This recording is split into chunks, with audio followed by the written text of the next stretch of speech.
Like many stars of classic action films, Steven Seagal's career began to falter in the mid-90s. His movies started failing one after another at the box office. This significantly impacted the production quality of his later studio projects. However, unlike Jean-Claude Van Damme, Seagal's film budgets did not decline as rapidly. With a bit more luck, his fall into the B-movie category might have been delayed a bit longer.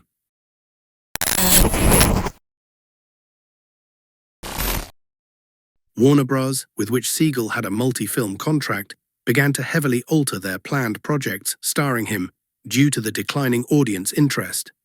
The first to take a hit was the action film The Glimmer Man. Initially, it was envisioned as a high-budget action film in the style of The Last Boy Scout. The planned budget was $75 million, comparable to The Rock and Face Off, released in the same era. However, after the failure of Under Siege 2 and controversies surrounding Seagal's personal life, the studio was reluctant to invest such a sum in him. As the budget shrank, so did the film's star power. Tommy Lee Jones, initially set for a major role, exited the project. His character was significantly reduced, and Brian Cox was brought in instead. The script also underwent changes, cutting 2 large action sequences and several story arcs. The final product cost $45 million, but was a box office flop in the United States. Part of the blame was placed on Seagal himself.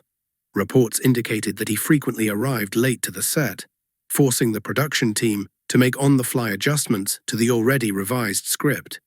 However, many industry analysts pointed fingers at the studio, arguing that their cautious approach had turned an excellent script into a generic action flick.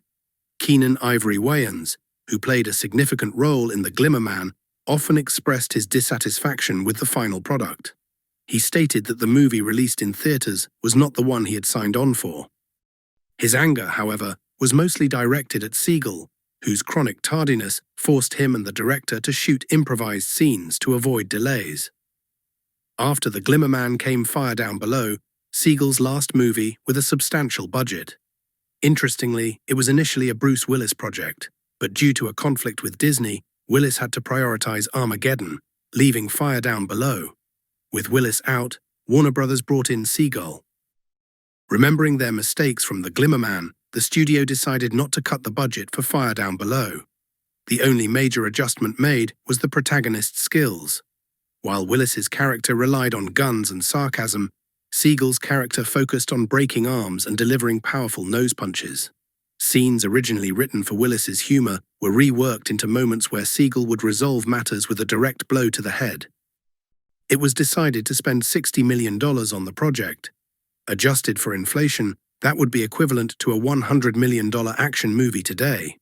For example, John Wick Chapter 4, which was released in 2023, had a similar budget of $100 million. Ideally, this could have been a large-scale thriller starring Steven Seagal, featuring drama, action, and an engaging plot, something that many Hollywood producers praised. But circumstances took a different turn. The movie didn't work out. Or more precisely, it didn't work out according to the studio bosses and the test audience who viewed the footage. Following their feedback, the film was effectively dismantled in the editing room. That's why Fire Down Below ended up feeling like a simple, low-budget action flick. Many large-scale sequences were removed, such as a nighttime chase involving numerous police cars that culminated in a garbage truck crashing into a train, leading to an explosion that wiped out several acres of forest. Nearly 30 minutes were cut from the beginning of the film, which originally featured Steven Seagal and John Deal investigating a case in the city. Deal's role was almost entirely eliminated in the final version of the movie, with his character appearing briefly in just a few scenes. The resulting movie was, naturally, far from the grand blockbuster it was initially intended to be, despite having a blockbuster budget. For comparison, The Matrix, which hit theaters a year after Fire Down Below, cost only $3 million more to produce. Audiences were no longer interested in small-scale films starring Seagal, and the movie earned a paltry $16 million at the box office. While The Glimmer Man escaped the Golden Raspberry Awards, this film earned several nominations. Seagal received 2, Worst Actor and Worst Screen Couple, the latter paired with his guitar. The studio was so disappointed by these results that they pulled Fire Down Below from theatrical release in most international markets, opting to release it directly on video instead.